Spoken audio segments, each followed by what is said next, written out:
मैं पिछले दिनों में प्रभु यीशु मसीह के जो सुसमाचार हैं, यानी प्रभु यीशु मसीह की जो जीवनी दी गई है बाइबल में, खासकर मत्ती, मरकुस और लूका के द्वारा से, उसके ऊपर आपके साथ मनन करते रहा हूँ। उस जीवनी में जहाँ आज हम पहुँच गए हैं और जिस हिस्से पर आज मनन करेंगे, वो कहानी को मैं आपके बीच में दोहरा देता हूँ। जैसे कि मत्ती रचित सुसमाचार 4 अध्याय में, और मरकुस के सुसमाचार 1 अध्याय, और लूका के सुसमाचार जो आपके सामने पढ़ा गया 5वें अध्याय में वर्णित है। प्रभु यीशु मसीह, सबसे पहले हम क्या जानते हैं सुसमाचारों में? पवित्र आत्मा के द्वारा मरियम के गर्भ से पैदा हुआ। फिर उसके बाद जैसे उनके रीति रिवाज थे, उस हिसाब से उसका खतना करके मंदिर में उसको प्रेजेंट करा गया, उपस्थित करा गया, जहाँ एना जो प्रोफेटेस थी और सिमियन जो भविष्यवक्ता था, उन्होंने उसके बारे में भविष्यवाणी करी। उसके बाद हम लोग देखते हैं कि फिर उसके कुछ सालों तक हमें कुछ नहीं बताया जाता यीशु मसीह के बारे में, और फिर बताया जाता कि जब वो 12 साल का था तो फिर जो एक रीति को पूरा करने के लिए मंदिर में उसके माता पिता ले गए थे, वहाँ उसे पाया जाता है कि वो शास्त्री और फरीसियों के साथ बातचीत में मगन है और वो सरप्राइज हैं। उनको अचंभा हो रहा है कि ये इतना बुद्धिमान कैसे है। फिर उसकी 12 साल की उम्र के बाद जब तक वो यूहन्ना के पास बपतिस्मा लेने आता है, हम फिर कुछ उसके बारे में नहीं पाते सुसमाचारों में। और फिर हम पाते हैं कि जब वो 30 साल का हुआ तो यूहन्ना उस समय जो बपतिस्मा दे रहा था उसके पास वो आता है, और जब वो आता है तो यूहन्ना कहता है उसके आते वक्त कि ये वो है जिसके लिए रास्ता बनाने के लिए, तैयारी करने के लिए मैं आया था, जिसके जूतों के बंद भी खोलने के लिए मैं योग्य नहीं हूँ, और ये वो है जो तुम्हें आगे लेकर जाएगा बेसिकली। और जब वो उसको बपतिस्मा देता है, पवित्र आत्मा प्रभु यीशु मसीह के ऊपर उतरती है और पिता परमेश्वर की गवाही दी जाती है कि मेरा प्रिय पुत्र है जिससे मैं प्रसन्न हूँ। इसके बाद जब प्रभु यीशु मसीह यरदन नदी में से निकलता है तो पवित्र आत्मा, जैसा सुसमाचार में लिखा गया, उसको जंगल में ले जाती है, और जंगल में 40 दिन तक उसकी परीक्षा होती है। उस परीक्षा में, भूख और प्यास में, उन सब चीज़ों में जब वो पास हो जाता है, वहाँ से निकलने के बाद तुरंत वो प्रभु परमेश्वर के राज्य का सुसमाचार प्रचार शुरू करता है। क्या प्रचार करता है? परमेश्वर का राज्य निकट है, उसमें विश्वास करो और मन को फिराओ। उन्हीं दिनों में यूहन्ना जो बपतिस्मा देने वाला है उसको गिरफ्तार कर लिया जाता है, और जब वो अरेस्ट हो जाता है तब प्रभु यीशु मसीह फिर से प्रकट होता है, सामने आता है और चेलों को बुलाना शुरू करता है। ये जो इंसिडेंट है जिसके बारे में अब आज हम बात करेंगे कि किस तरह प्रभु यीशु मसीह अपने चेलों को बुलाता है, इस जीवनी के प्रभु यीशु मसीह के सीक्वेंस का ये हिस्सा है। तो प्रभु यीशु मसीह को यहाँ दिखाया जा रहा है कि वो जो झील है उसके किनारे चल रहा है, और किनारे चलते चलते वो एंड्रियास को, साइमन को और यूहन्ना को और याकूब को, यूहन्ना और जो याकूब है, जेम्स है, वो भाई भाई हैं, और एंड्रू और साइमन भी भाई भाई हैं। और ना सिर्फ ये दोनों दो फैमिलीज एक दूसरे के भाई हैं, बल्कि ये बिजनेस में भी एक दूसरे के साझेदार बताए गए हैं, और इनको प्रभु यीशु मसीह बुलाता है। तो जब हम मत्ती के सुसमाचार में देखते हैं तो मत्ती के सुसमाचार में स्टोरी और लूका के सुसमाचार में स्टोरी थोड़ी छोटी है। फिर लूका में उसे, मरकुस में छोटी है, लूका में उसे बढ़ा के बताया गया है, और जो चीज़ें उनको भी। और अगर हम यूहन्ना के सुसमाचार की कहानी को भी इन चारों को जोड़ देते हैं तो इस तरह फिर ये कहानी बनती है कि यीशु मसीह ने जब वो यूहन्ना के पास बपतिस्मा देने गया था, तब ये जो दूसरा यूहन्ना है और एंड्रियास है, ये ऑलरेडी वहाँ थे। और यूहन्ना बपतिस्मा देने वाला जब कहता है ये मेमना है जो आ रहा है, और ये दोनों उसके पीछे पीछे जाते हैं, कहते हैं हम तेरे साथ रहना चाहते हैं, उसके साथ रुकते हैं, जगह देखते हैं और फिर लौट आते हैं। यानी इस समय जब यीशु मसीह झील के किनारे चल के इनको बुला रहे, पहली बार नहीं मिल रहा था, ये इनको ऑलरेडी जानते थे। और जब यीशु मसीह वहाँ चल रहा है तो मरकुस के और मत्ती के सुसमाचार में हम उस चमत्कार को नहीं लिखा पाते हैं जो वहाँ होता है, क्योंकि जो मत्ती और मरकुस में हम लोग देखते हैं, वहाँ देखते हैं कि यीशु मसीह उनसे कहता है भाई मेरे पीछे हो लो, मैं तुम्हें जो इंसान पकड़ने वाले मछुए बनाऊंगा, वो तुरंत चल देते हैं। लेकिन लूका थोड़ी और डिटेल बताता है। लूका क्या डिटेल बताता है कि जब यीशु मसीह झील के किनारे आया हुआ है तो भीड़ उसकी बात सुनने के लिए आई हुई है। ऑलरेडी कुछ महीने गुजर चुके हैं यीशु मसीह को प्रचार करते हुए, यीशु मसीह को लोग ऑलरेडी पहचानते हैं। और अब जब ये भीड़ आई है तो साइमन, एंद्रियास, यूहन्ना और याकूब जो अपना अपना रात भर काम करके, मोस्ट लाइकली सुबह का इस समय है, और अपने जो जाल हैं उनको धो रहे हैं, संभाल रहे हैं, इकट्ठा कर रहे हैं, तब यीशु मसीह साइमन की नाव को इस्तेमाल करता है। कहता है नाव मुझे थोड़े समय इस्तेमाल के लिए दे दें, क्योंकि जो भीड़ है उसके ऊपर गिरी पड़ रही है, और अगर नाव में वो बैठता है, पानी में थोड़ा अंदर ले जाता है तो लोग किनारे पर रुक जाएंगे। और तब वहाँ से वो प्रचार करता है। जब प्रचार उसका ख़त्म हो जाता है तब वो साइमन को और इनको कहता है भाई अंदर ले जाके एक बार फिर से ये जाल डालो। अब जो साइमन है, एंद्रियास है, याकूब है, यूहन्ना है, ये एक्सपीरियंस्ड मछुआरे हैं और जो मछलियों के बारे में जानते हैं कि इस तरह से मछली रात को पकड़ते हैं, क्योंकि रात की चांदनी में मछली चमकती है, पता चलता है पानी में कि कहाँ है पूरा झुंड। दिन में नहीं पकड़ते, सूरज की रोशनी में पता नहीं चलता है। तो ये पूरी रात मेहनत करके सुबह सुबह अपना जालों को धो रहे हैं और बैठे हैं। तब जब यीशु मसीह से कहता है दोबारा जाल डालो, तो पहली बात दिन में मछली नहीं पकड़ते थे, दूसरी बात मछुआरे ये हैं, यीशु मसीह नहीं है। तो साइमन सही कहता है भाई पूरी रात हमने मेहनत करी है, और पूरी रात मेहनत करने के बाद ये हाल है हमारा, थके हुए हैं, जाल धो लिए हमने, अपने जो तैयारी करनी है, अब क्या करेंगे डाल के। लेकिन फिर भी वो क्या कहता है, लेकिन तू कहता है इसलिए मैं जाल डालूंगा। और जब वो जाल डालता है तो इतनी मछलियाँ मिलती हैं कि ये चारों और दूसरे लोग मिलके भी उनको संभाल नहीं पाते, ये बहुत डर जाते हैं। फिर यीशु मसीह कहता है छोड़ दो ये सब, मैं तुम्हें मनुष्यों के मछुआरे बनाऊंगा। तो ये हमने कहानी को समराइज करके देखा है। अब इससे हम क्या सीखते हैं, हम इसके ऊपर बातचीत करेंगे। लेकिन उसके पहले एक कपोल कल्पित कहते हैं या हाइपोथेटिकल स्टोरी कहते हैं, सुनिए मैंने। वो हाइपोथेटिकल है, क्लियरली असली में ऐसा कुछ नहीं हुआ, लेकिन ऐसे सोच के बताया जाता है कि यीशु मसीह जब तीसरे दिन जी उठा और सारे चेले भगदड़ में लगे हुए थे, छुपे हुए थे, और कोई भी इस बात की हिम्मत नहीं कर रहा था कि वो सामने आके इस बात को स्वीकार कर सके कि वो यीशु मसीह का चेला है।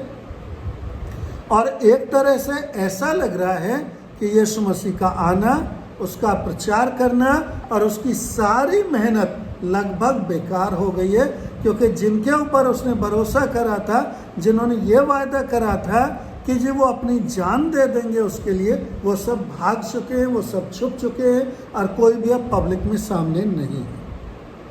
तो ऐसे हाइपोथेटिकली बताया जाता है कि यीशु मसीह से कोई बात करता और कहता है यीशु मसीह तूने अपना सारा काम करा, सारी चीज़ें करी, बहुत वफादारी से, बहुत अच्छे रीति से करी, अगर ये चेले आगे इसको लेके नहीं जाते हैं और अगर ये तेरी बात को नहीं मानते हैं, तो क्या तेरे पास कोई दूसरा प्लान है? Do you have a plan B? और तब ऐसा कहा जाता है हाइपोथेटिकली, यीशु मसीह ने कहा नहीं, I have no plan B. आप और मैं उसका प्लान ए है, कोई दूसरा प्लान बी नहीं है यीशु मसीह के पास। आपको और मुझे प्रभु यीशु मसीह ने बुलाया है और अपनी टीम में चुना है। फेल तो फेल, पास तो पास। उसकी सामर्थ्य हमारे अंदर काम करते रहो, फेल होने नहीं देगी। लेकिन ये प्रभु परमेश्वर का अकेला प्लान है और कोई प्लान नहीं है।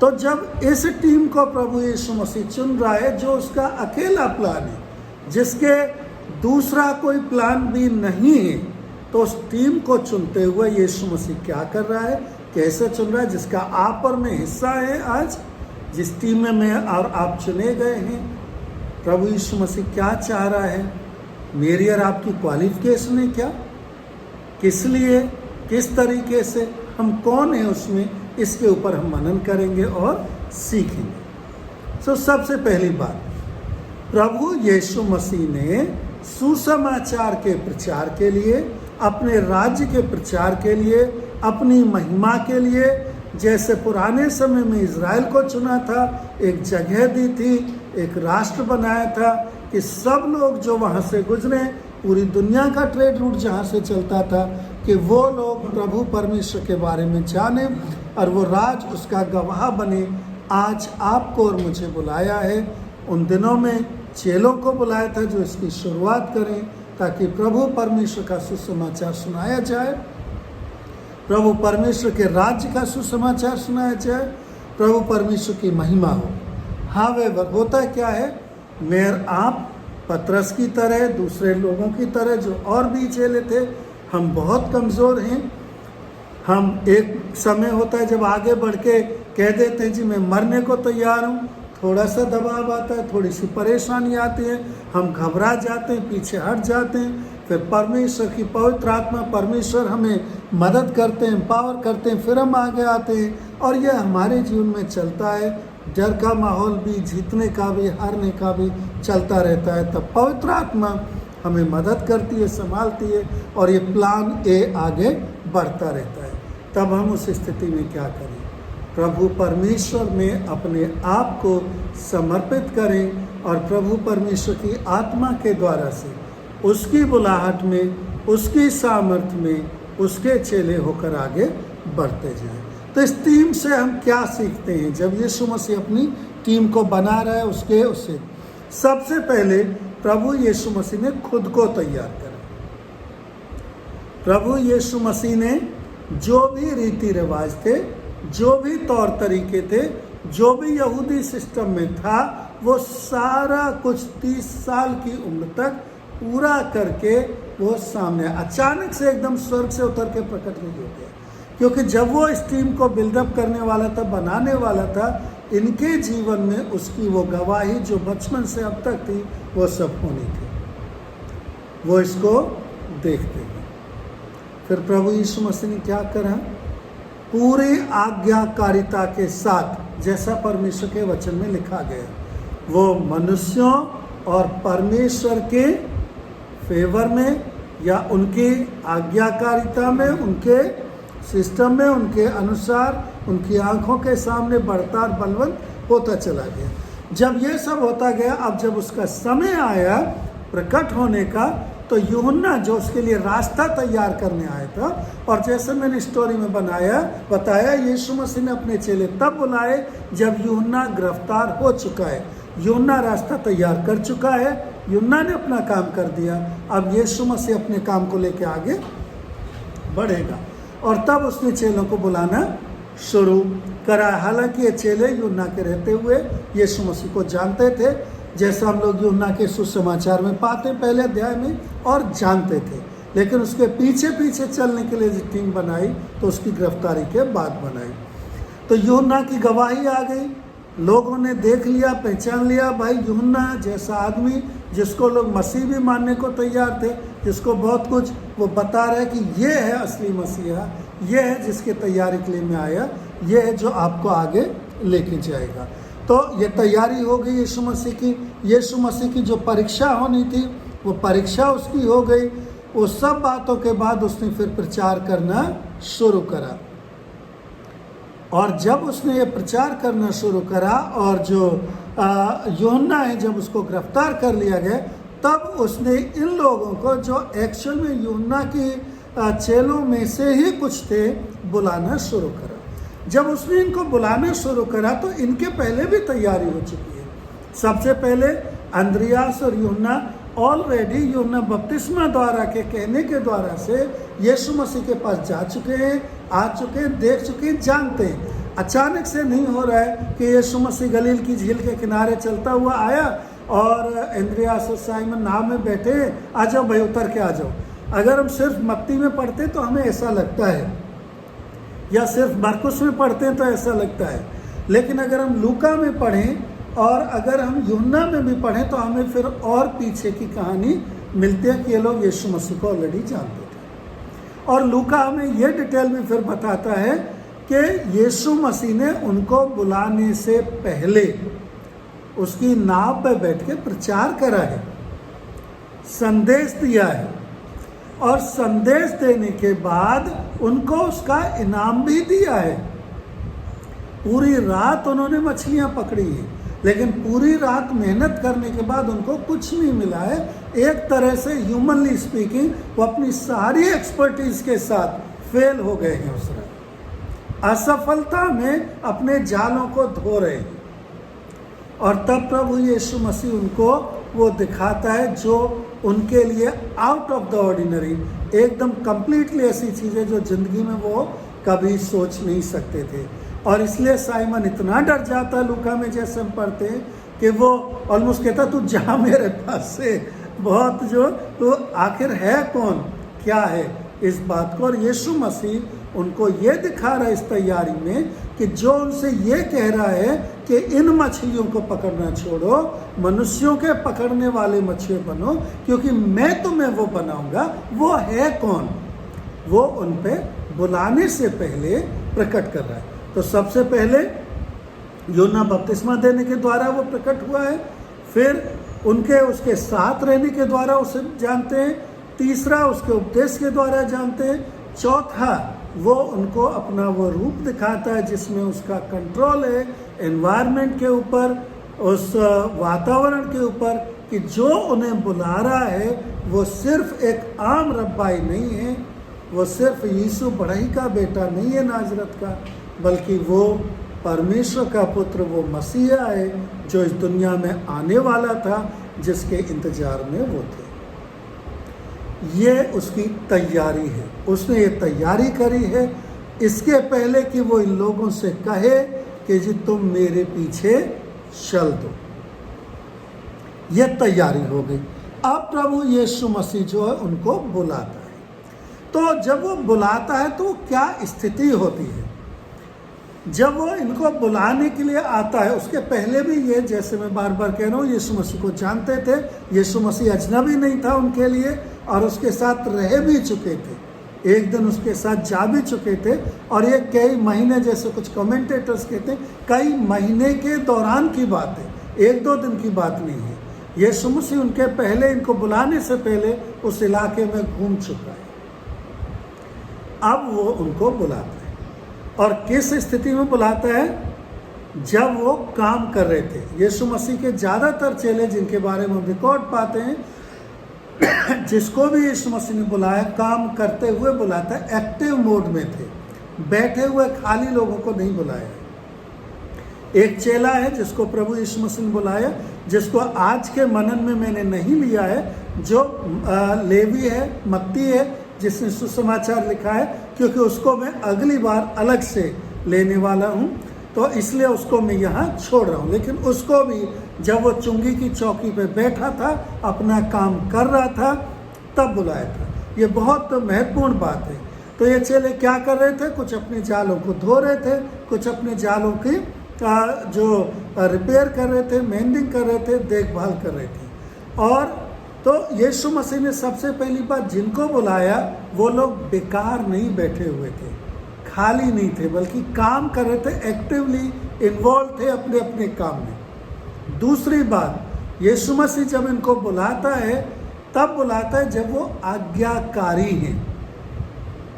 पूरी रात उन्होंने मेहनत करी है, पूरी रात में उन्होंने कुछ नहीं पकड़ा है, फेल हो गए, उदास भी है। ऐसी स्थिति में यीशु मसीह उनसे कहता है, जाओ और दोबारा जाल डालो। जब आप बिल्कुल थके हुए हो, जब आपकी सारी एक्सपर्टीज बेकार चली गई हो, जब आपकी सारी उम्मीदें खत्म हो गई हैं, तब आप कह रहे हैं जी आज तो मैं जाके घर सोऊंगा, अब कल देखूंगा जो भी होगा, या रात को आके देखूंगा।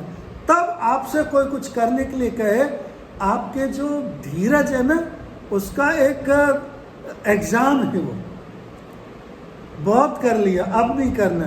नाव इस्तेमाल करनी थी, तूने कर ली ना, प्रचार कर लिया, तू भी अपने घर जा, हम भी अपने घर जा रहे इसको।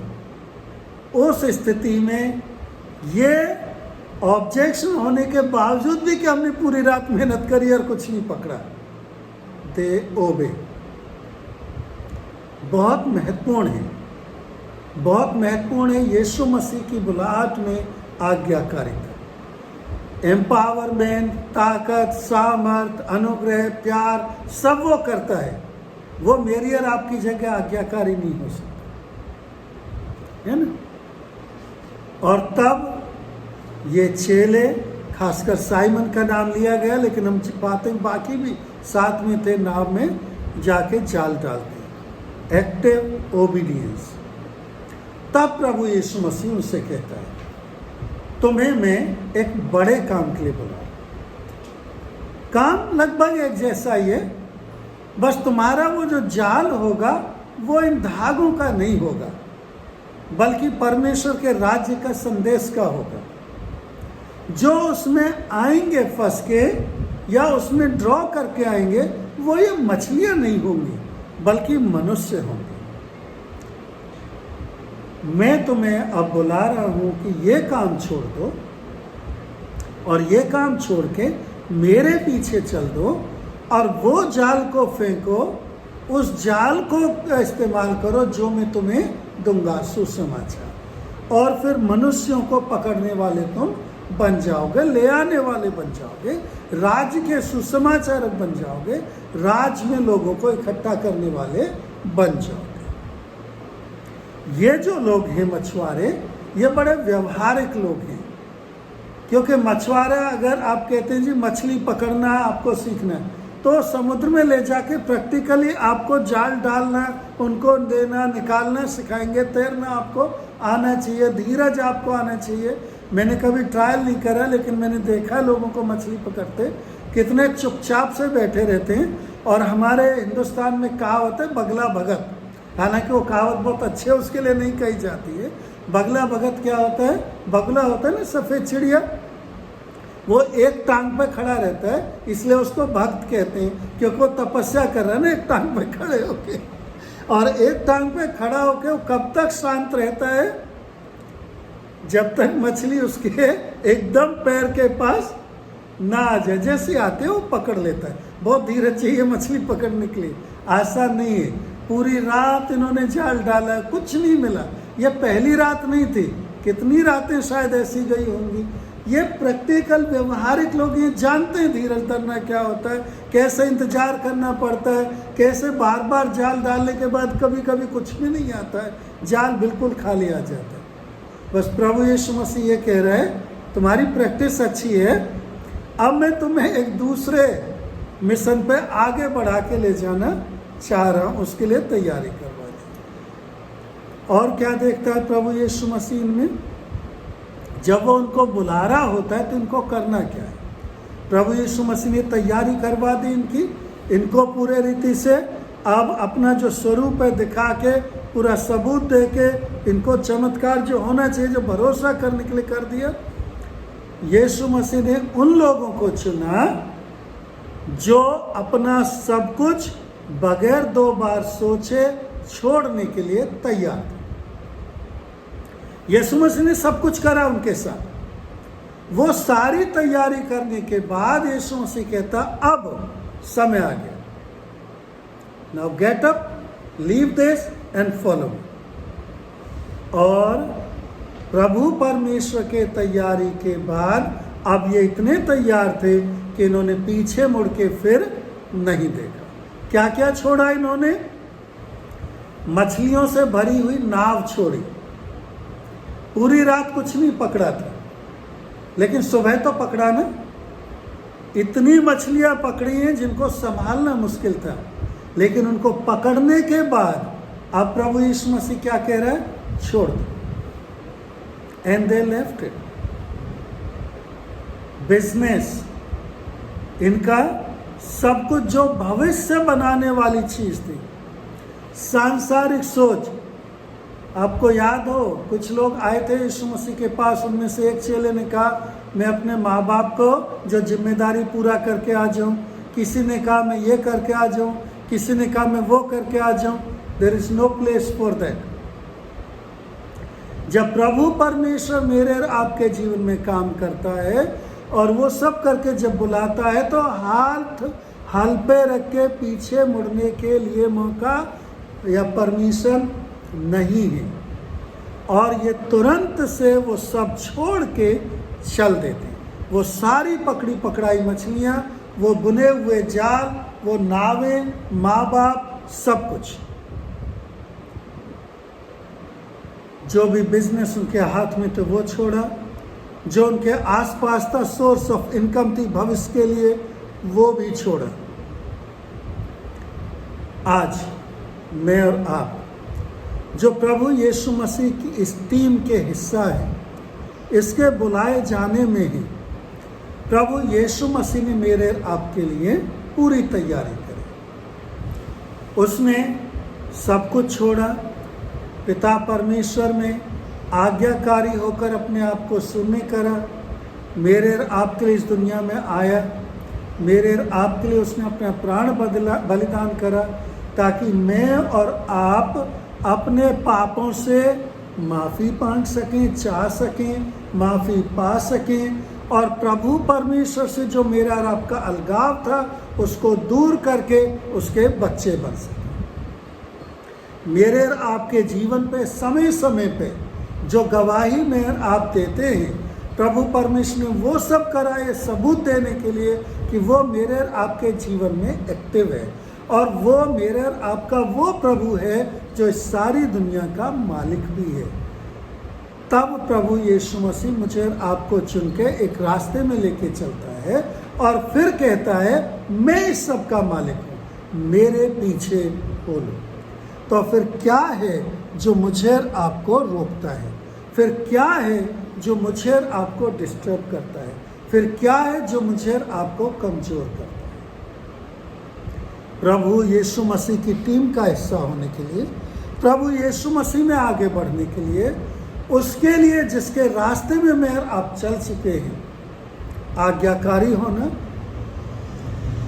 सब कुछ पीछे छोड़ के पीछे मुड़ के ना देखना, प्रभु परमेश्वर की इच्छानुसार बुलाहट का हिस्सा होना बहुत महत्वपूर्ण है।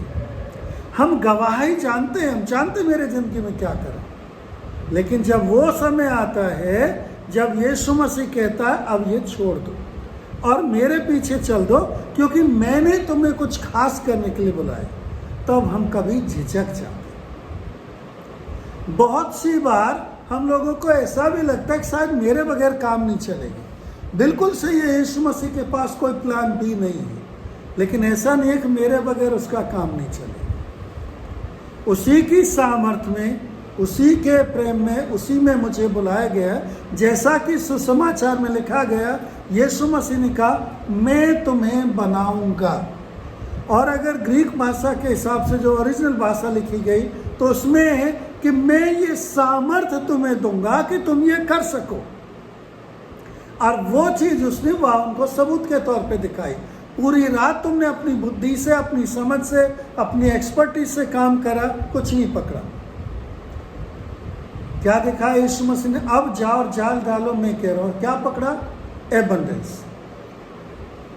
हो सकता है कुछ सारी चीजों में जिसमें मैं आप अपने आप को असफल मानते हैं, हम कहते नहीं कर सकता, मैं कुछ नहीं हो सकता। परमेश्वर अपनी सामर्थ्य से उस काम को करने के लिए आपको बुला रहा है, क्योंकि वो सामर्थ्य देगा, वो संभालेगा। वो कह रहा मैं तुम्हें बनाऊंगा, मैं तुम्हें सामर्थ्य दूंगा, मैं तुम्हें आगे लेके चलूंगा। मेरा अधिकार, मेरी सामर्थ्य, जैसा कि सेक्शन में लिखा है, और प्रभु यीशु मसीह ने उनको अपना अधिकार दिया। मेरा अपने अधिकार में नहीं, अपनी दुनिया में उसमें नहीं, बल्कि उसके अधिकार में, लेकिन आज्ञाकारी होना पड़ेगा। हाथ पे हाथ रख के बैठने वालों को नहीं यीशु मसीह पसंद। एक्टिव, आज्ञाकारी, आगे बढ़ने वाले प्रभु यीशु मसीह के राज्य में मुझे और आपको बुलाया गया। मैं और आप बहुत कमज़ोर हैं।